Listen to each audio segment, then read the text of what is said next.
Imagine waking up to headlines that one country is building hundreds of new nuclear missile silos in record time, faster than any nation has done in decades. What if that same country now has the ability to reach every major city on Earth with intercontinental weapons? This isn't a movie script. This is the reality of China's rapidly expanding nuclear missile network in 2026. Today on Insight Empire, we're going deep inside this transformation. Not with speculation or fear-mongering, but with verified reports from defense analysts, satellite imagery, and official assessments. By the end of this video, you'll understand why experts call this one of the most significant shifts in global strategic balance in a generation. If you're new here, hit that subscribe button and the bell. We break down complex global stories with clear facts. Let's dive in. China's nuclear journey began in the 1960s with its first atomic test. For decades, it maintained a relatively small force, often estimated around 200-300 warheads, focused purely on minimum deterrence. That approach has changed dramatically. According to the Federation of American Scientists and SIPRI's 2025 assessments, China now possesses approximately 600 nuclear warheads. This represents a doubling in roughly a decade, making it the fastest-growing nuclear arsenal among the recognized nuclear powers. The most visible symbol of this growth? Those massive silo fields in the remote deserts and mountains of northern and western China. Starting around 2020, satellite imagery revealed construction of over 300 new silos across three main sites near Yumen, Hami, and other locations in Xinjiang and Gansu provinces. These aren't small projects. Each silo complex spreads across hundreds of square kilometers.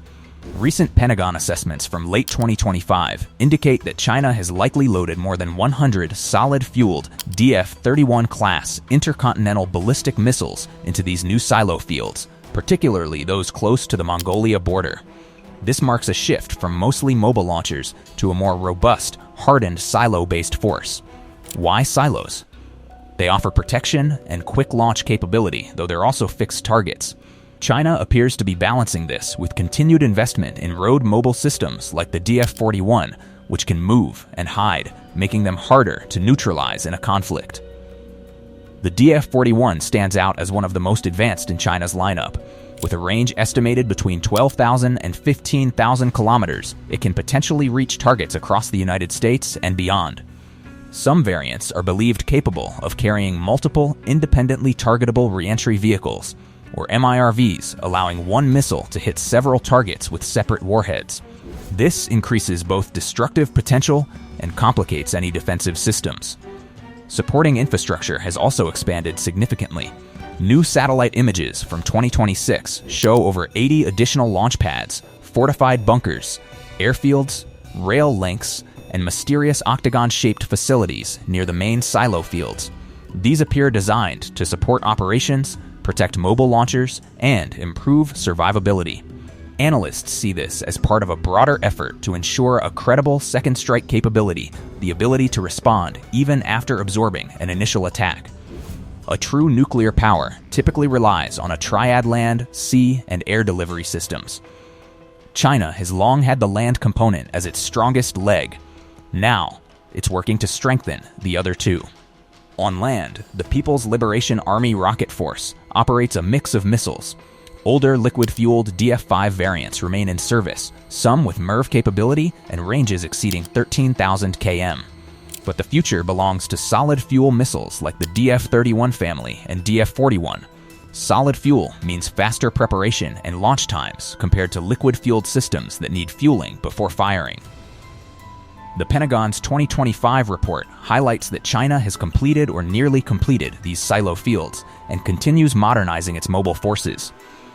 This combination aims for both survivability and responsiveness. China maintains its long-standing no first-use policy, stating it will not initiate nuclear conflict, but will respond decisively if attacked. Critics and analysts debate how this posture might evolve as capabilities grow. Now, the sea leg. China operates 6 Type 094 Jin-class nuclear-powered ballistic missile submarines. Each can carry the JL-3 submarine, launched ballistic missile, with ranges potentially allowing strikes on the US mainland from waters closer to China. This gives Beijing a more survivable deterrent because submarines are difficult to track in the vast oceans. However, experts note that China's submarine force is still maturing. Patrols with nuclear weapons are believed to be limited compared to the United States or Russia. The next generation Type 096 submarine is under development and expected to be quieter and more advanced, potentially entering service in the coming years. The air leg remains the least developed. China uses modified H-6 bombers, including the H-6N variant, which can carry air-launched ballistic missiles. These provide flexibility because bombers can be recalled, unlike missiles.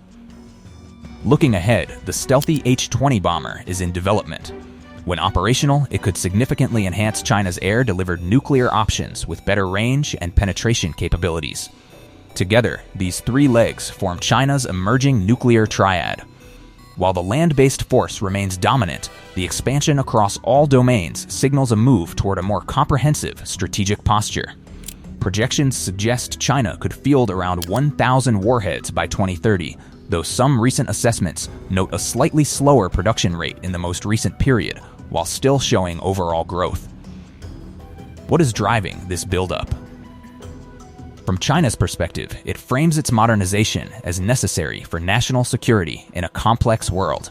Beijing points to advanced U.S. missile defenses, alliances in the Indo-Pacific, and technological developments as reasons to strengthen its deterrent. China has consistently stated its nuclear forces are kept at the minimum level required for national security. Officials emphasize defensive intentions and no first use. At the same time, the scale and speed of construction have raised questions internationally about future intentions and strategic stability. Geopolitically, this occurs amid tensions over Taiwan, the South China Sea, and broader US-China competition. A stronger nuclear backbone could, in theory, give China more confidence in regional crises by deterring outside intervention. However, it also risks arms race dynamics as other powers monitor and respond to these changes. Technologically, China benefits from a robust domestic missile industry involving dozens of companies. Recent analyses show record revenues and growing civilian sector involvement in supporting defense production. This industrial base allows rapid scaling of both conventional and strategic systems. Importantly, China's expansion isn't happening in isolation. It maintains communication channels with other nuclear states on certain issues, like test launch notifications with Russia. Yet it has shown limited interest in formal arms control talks that would cap its growth, citing disparities with larger US and Russian arsenals. For ordinary citizens watching this, the implications are profound. A more capable Chinese nuclear force changes calculations in any potential conflict scenario. It raises the stakes, making escalation more dangerous for everyone involved. At the same time, robust deterrence can also prevent conflicts by making aggression too costly. Looking ahead, several trends stand out. China is investing in command and control systems to ensure reliable communication even in contested environments. It continues research into hypersonic glide vehicles and other advanced delivery methods that could challenge traditional defenses. Satellite imagery and open-source analysis have been crucial in tracking this progress. Groups like the Federation of American Scientists and commercial imagery providers have revealed details that might otherwise stay hidden. This transparency helps inform global discussions, even as exact numbers remain estimates due to limited official disclosures from Beijing. For regional neighbors like India, Japan, South Korea, and Australia, China's growth prompts their own defense reviews and alliance strengthening. The United States has responded with its own modernization programs and enhanced partnerships. The big question remains, will this lead to greater stability through mutual deterrence or increased tension? History shows that arms buildups can sometimes create dangerous misunderstandings. Clear communication and confidence-building measures become even more important.